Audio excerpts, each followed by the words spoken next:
melawai.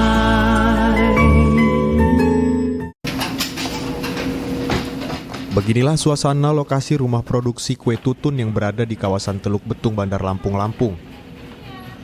Menjelang perayaan Imlek 2026, para pegawai setiap harinya selalu disibukkan memproduksi untuk memenuhi tingginya jumlah permintaan dari toko hingga masyarakat Tionghoa.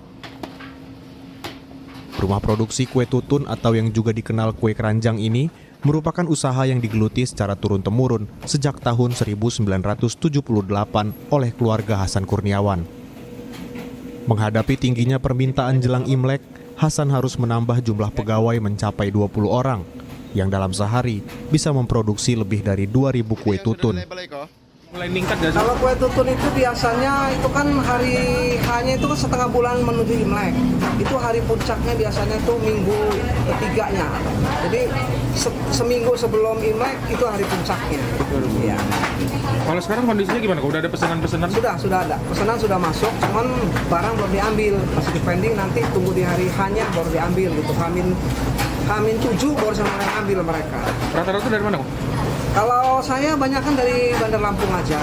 Ada juga sebagian dari kabupaten. Kue tutun berbahan dasar tepung ketan, gula hingga santan ini biasa dijual dengan harga Rp15.000 per buah. Dengan memiliki rasa yang manis dan legit, jenis kue satu ini wajib ada saat perayaan Imlek masyarakat Tionghoa dan tentu cocok disantap sebagai jamuan saat sedang bersama keluarga. Roma Afria Idam, Kompas TV, Lampung.